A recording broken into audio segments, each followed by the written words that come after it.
Good morning, I am Denise Mills. I'm excited to introduce you to our January speaker, and thank you so much to Jim for getting everything arranged and making sure that everything goes properly. Dr. Nick McBride is a husband, father of two, and a Jesus follower who believes that each one of us has been created with purpose and that our purpose in action is an incredibly powerful influence on the world. Since graduating from Purdue's College of Pharmacy in 2014 and obtaining his MBA from IPFW in 2016, Nick has worked as a pharmacist in the Fort Wayne community, striving to care for, educate, and motivate others as a healthy living advocate. Nick also hosts the Nick McBride Show, a podcast that dives into a variety of topics pertaining to faith, family, and freedom, as well as personal growth and development. Today, he's going to share with us strategies that would enable each of us to own our influence. So please welcome Dr. Nick McBride. Thank you very much. Appreciate it. So can all of you hear me just fine, or should I use the mic? How are you feeling? We're good? All right. So first off, I want to thank you all for coming out and braving the quite frigid temperatures this morning. I'm glad you all made it safely here. As Denise mentioned, my name is Nick McBride, and I'm grateful for the opportunity to be here with all of you.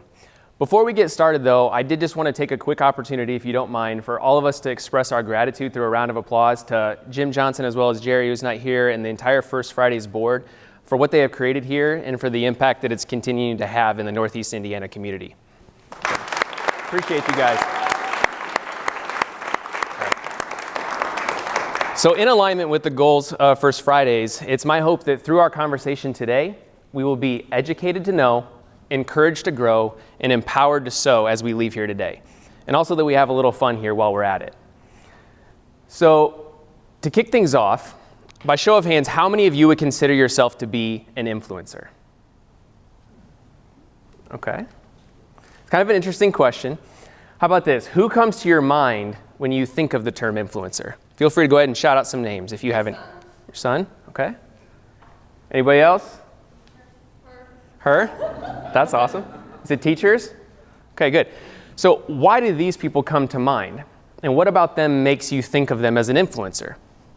So if you're taking notes, or I should say, since you're taking notes, go ahead and write down some of the people that maybe came to your mind and maybe even a few of the characteristics they have that you believe make them an influencer. So in today's society, we hear the term influencer thrown around rather ubiquitously. It's most often used when we reference someone maybe with a large social media following or maybe even a celebrity. I want to challenge that conception today, however, by suggesting that each and every one of you here, as a leader, is an influencer with the capacity for tremendous impact. Unfortunately, where we often run into a problem, though, is when we leave our influence untapped or without a purpose. So as we begin here today, I want you all to consider this question for yourself. How would my life and the lives of those around me look different if I were to truly own my influence each day? And go ahead and write this down as well so you can consider this, not just today, but as you progress into 2022. Again, the question is, how would my life and the lives of those around me look different if I were to truly own my influence each day? See, what I really want you all to grasp, or for all of us to grasp today, is that no matter your position or title, personally or professionally, you have influence, and it is significant. How we choose to wield that influence, though, and whether or not you're intentional with it, is up to you. See, we possess the capacity to lift others up and challenge them to pursue the purpose with which God has created them, as well as the capacity for contributing negativity and detracting from the overall momentum of both ourselves and others. The really cool thing here, though, is we get to choose. See, the words we say and the actions that we take are an example for those around us. We can choose to lead by example and take extreme ownership over our capacity to consistently add value to those within our circle of influence, regardless of what others are saying and doing. And that's an extremely important point, too. Don't simply wait for somebody to set the tone. You are somebody. You all are somebody, myself included. So we need to set the tone. If by chance, however, you're still doubting the reality that you have influence at all, I want you to ask yourself this question. Am I able to serve even one person in one way? There's a Bible verse, Mark 10:45, that says, "For even the Son of Man did not come to be served, but to serve.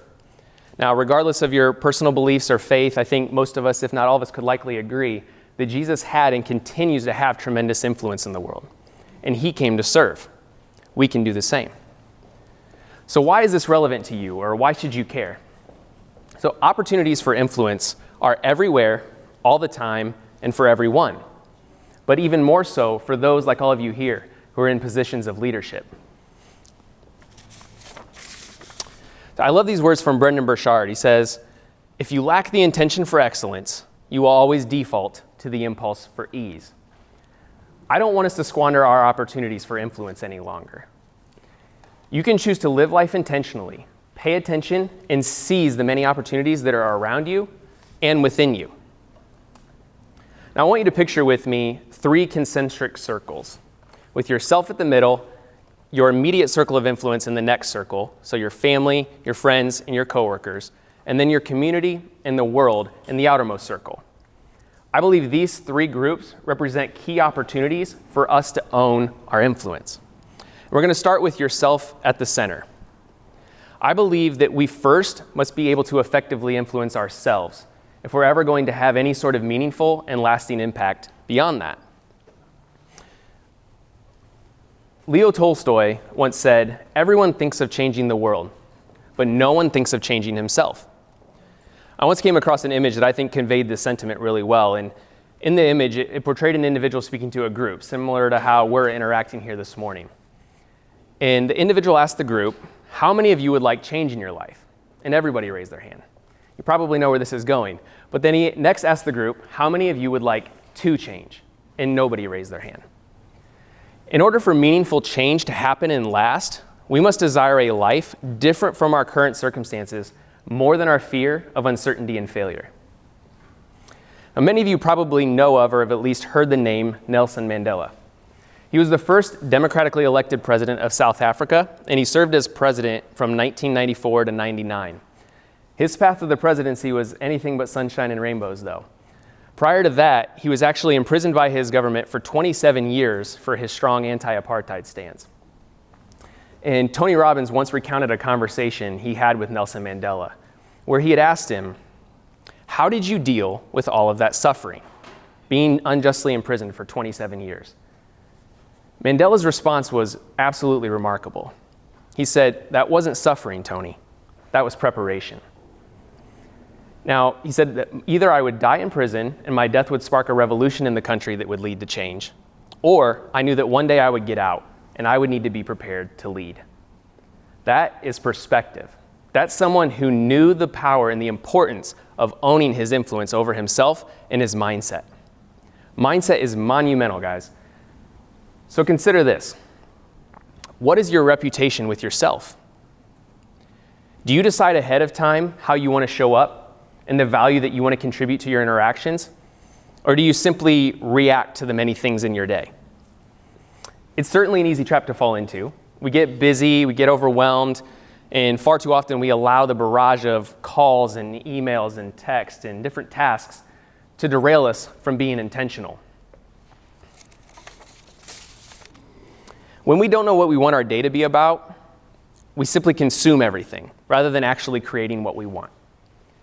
Now, there are some things we can do to help address this. I think we need to cultivate our discipline by doing hard things, by pushing outside our comfort zone, by visualizing our intended outcomes, and by taking massive action.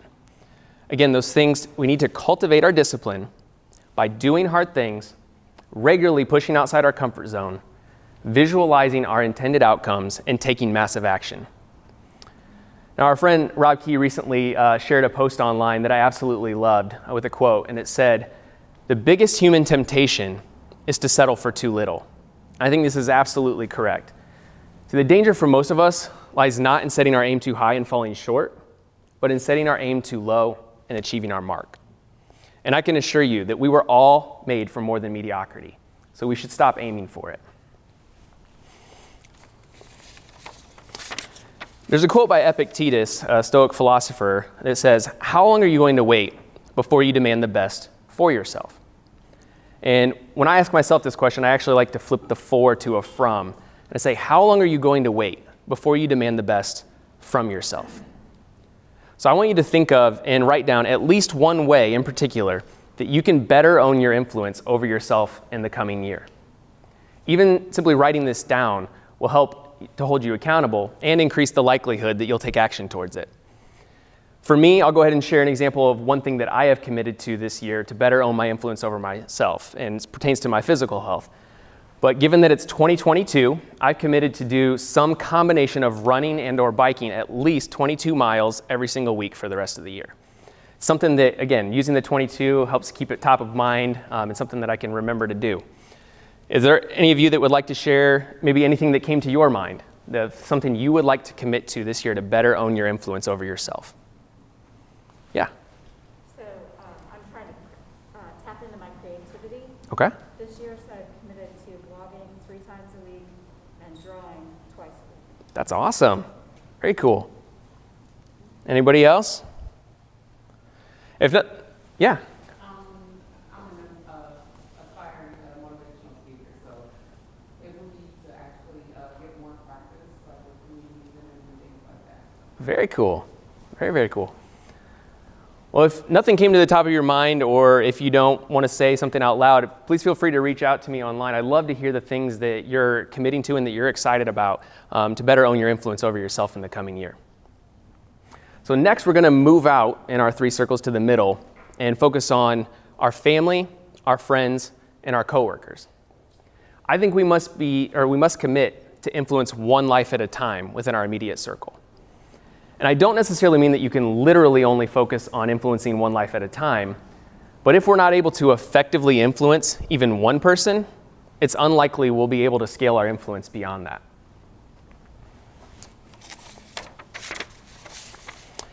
So, sorry about that. It's obviously important that we have a big vision that we want to accomplish, but we should never lose sight of the incremental steps along the way. I think Gary Vaynerchuk has a really cool concept and way of thinking about this. He calls it clouds and dirt. So the clouds represent the vision we must have, and the dirt represents the work we must consistently put in order to realize that vision. One of the mantras I have for myself and that I strive to live by is to give anything less than my absolute best in whatever I am doing is only a disservice to myself, others, and ultimately to the capacity with which I've been blessed. Now, I certainly don't do this perfectly all the time, but I do genuinely try to implement this way of thinking in every area of my life, including at work. And one of the ways in which this has borne itself out, actually, is that I've earned the reputation for being extremely positive. And as a result, I was actually given the nickname at work, Never Negative Nick. And one coworker once even said that I was aggressively positive and uninvitingly friendly. I was like, it kind of sounds like a bad movie review, but I was like, I know you meant that as an insult, even in a joking manner, but honestly, it was one of my favorite compliments I've ever received. I was like, it's so cool to see when someone you see that shift in their mindset and their attitude as a result of you choosing to set a positive tone. It's not like I'm immune to being irritated or frustrated just like anybody else, because I certainly am. But by choosing to intentionally own my influence over my coworkers and set the tone in a positive manner, I believe it creates a more productive and enjoyable work environment. And one of my favorite things to witness is when you see an individual really start to own the example that you're setting for them. And like I said, you see that shift. But what's even more satisfying is when you see that coworker start to set the example for the other coworkers around you. Success is about succession. So we need to always strive to inspire the leader in those we lead. So again, now I want you to think of and write down at least one way in which you can better own your influence over your immediate circle, your family, your friends, and your coworkers. So again, I'll share an example that I have committed to for this year. Again, making reference to the year 2022. But to better own my influence over my family and to be more present, I've committed to stay off my phone entirely for the first 2 hours of the day and the last 2 hours before my kids go to bed. Just keep it in an entirely separate room so that I can focus on being present and owning my influence over them. Does anybody have any ideas that came to their mind on how they can better own their influence over their immediate circle this year? Again, if any of you feel free or want to share with me later on, or you don't want to say it out loud, feel free to reach out online. I love hearing about people committing to things that they will do to better own their influence and improve their life and the lives of those around them. So next, we'll move out to the outermost circle that I referenced earlier, to the community and the world. Steve Jobs once said, "The people who are crazy enough to think they can change the world are the ones who do." And Thomas Edison said, "If we all did the things we are capable of doing, we would literally astound ourselves." See, our communities, our country, and the world are desperately in need of integrity-filled leaders who are willing to own their influence. Will you be one of them? For me, I think, if not me, then who? If not now, then when? We need to find ways to engage, serve, and lead within our communities. For example, I'll reiterate this point. I'm extremely grateful to Jim and Jerry Johnson and the First Fridays board. Because they chose to own their influence in this manner, Northeast Indiana and the beyond is directly benefiting as a result. See, when we get involved with something big or overwhelming, the outcome may be uncertain. But what I know to be true for sure is that it's truly remarkable to see the impact that can be made through you when you're willing to share who you've been created to be with the world. So now I want you to think of and write down at least one way that you can better own your influence over your community and the world in the coming year. Anybody have any ideas they'd like to share that come top of mind? This is a little bit bigger concept, maybe than yourself or your immediate circle, but are there any ideas that come to people's mind? Yes, ma'am. Boy, I think they could volunteer for junior achievement. That's a great example. Right? I'm sure you'll be around afterwards to maybe discuss those opportunities. Yeah?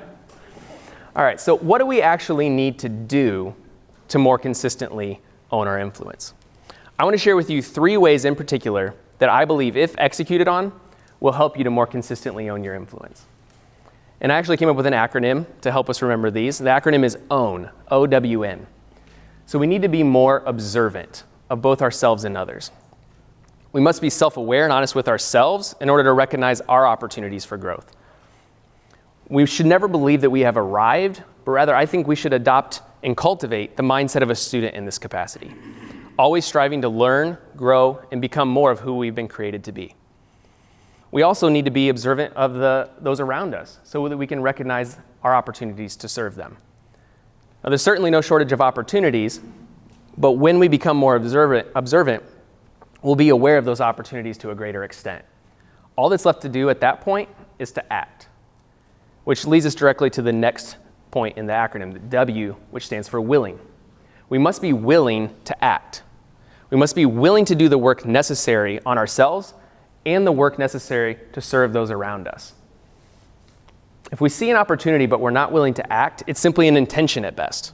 And intentions are anything but influential and impactful.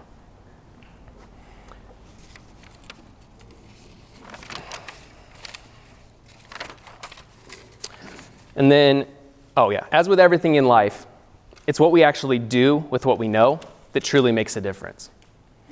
And finally, the N in the acronym stands for never. Never compromise your character. For your character and integrity are directly correlated to your capacity for meaningful and consistent influence. I want to repeat that once more, because I think it's extremely important and especially relevant today. Never compromise your character. For your character and integrity are directly correlated to your capacity for meaningful and consistent influence. So to quickly review and summarize those points, in order to better own our influence, we need to be more observant of both ourselves and others. We need to be willing to act and serve, and we must never compromise our character. So why is it important that we consistently seize our opportunities for influence? I know many of you have likely seen the movie It's a Wonderful Life with Jimmy Stewart and Donna Reed, and it's probable that many of you likely watched it recently given the Christmas season. I absolutely love this movie, as I think there are many life lessons that we can learn from it. But in my opinion, one of the most significant lessons we can learn directly correlates to our topic today, the importance of owning your influence. George Bailey, which is Jimmy Stewart's character in the movie for the possible few of you who maybe haven't seen the movie, he had the opportunity, or the capacity, I should say, for influence prior to his experience. He was in charge of the bank. He was a father. He was a husband. But like I mentioned before, the problem is when we leave our influence untapped and without a purpose. See, he had the opportunity to see what his life and the lives of those around him would be like, absent even his unintentional influence. Thankfully, he had the opportunity to then return to his family and his community with a renewed perspective on the importance of owning his influence and of being grateful. Imagine for a moment the world without even your unintentional influence or your current influence. You matter significantly. Now imagine yourself, your family, your workplace, and even the world if you were to truly own your influence on a daily basis.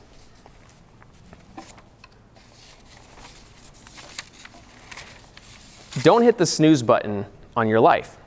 Now, I do realize the irony in me making that recommendation, as far too often me and the snooze button are like this, but I'm working on it. In all seriousness, though, don't hit the snooze button on your life. Stop saying next time, someday, next year, once this happens, etc. You need to act boldly today, for none of us are promised tomorrow. I don't want you to let your life drift by unaffected by your intentional influence, for we were all created for so much more than a life of mere existence. Now, in considering everything that we've discussed so far this morning, I again want you to consider this question. How would my life and the lives of those around me look different if I were to truly own my influence each day? How would my life and the lives of those around me look different if I were to truly own my influence each day? You may doubt yourself at times and believe that your influence and your purpose is irrelevant or seemingly unimportant. You may even believe that not acting on your purpose is of no consequence for anybody. What you're failing to recognize, however, is that what God has sown inside of you is not just about you. When you cultivate your purpose and your influence, the harvest is meant to benefit others as well, and ultimately to bring glory to the very one who planted your purpose inside you. Your purpose in action is an incredibly powerful influence on the world, for your purpose is the very reason for which you were created. I want to challenge you today, my friends, to take a step of faith and see what God can and will do with your purpose in action. So as you move intentionally into 2022, I want you to continue to think about how you can better own your influence over yourself, over your immediate circle, your family, your friends, and your coworkers, and even the community and the world at large, by becoming more observant, by being willing to act and serve, and by never compromising your character. So if you haven't done so already, let today be the day you make the decision to own your influence. Thank you.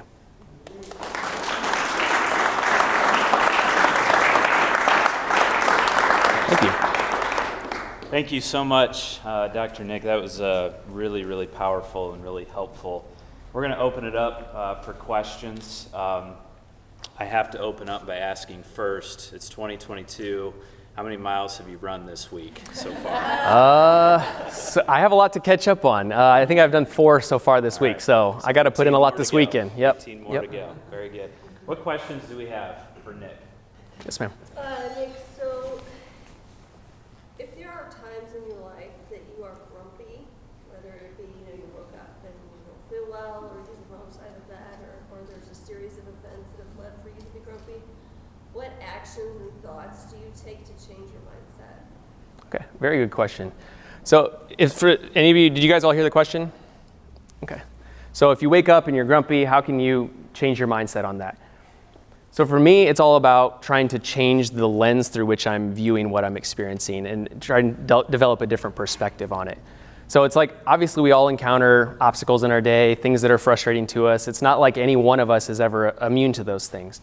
But what I always try to do, and my wife can attest to this, is I always try to reframe whatever I'm experiencing. If I'm starting to get a bad attitude or I'm being negative, one, I've asked her, and I think this is another step here we can do, is ask people that you trust to hold you accountable, and that I guess that have your best interest in mind as well, so that you don't like automatically become defensive. So she'll call me out if I start to get negative, and I've asked her to do that, so it's not a bad thing. But she will point out, like, hey, your attitude is getting a little negative here. And so I will then reframe and say, okay, how can I better view this as a learning experience? What can I learn from this? How can I better think about this situation? And again, I think it's always about looking at other things other people are experiencing too, similar to I think of the Nelson Mandela examples and things that other people have experienced and done so with grace and with intentionality and with purpose. And when you reframe it in that light, I think it makes all of our problems seem less significant. It's not that they're insignificant, but it seems less impactful on how that it's influencing our state of mind. I think it was 2 months ago, I think it was, Jennifer Ruth Green was speaking, and she was asked how to overcome fear, and she talked about her perspective was that when you jump out of a plane, that you have if your parachute doesn't open, you have the rest of your life to figure it out. I thought that was a really cool example because it's it's so true. Some of the problems we make so big in our mind, we fear map and think, well, okay, what if this happens? What if this happens? And we imagine a worst case scenario that may not even happen.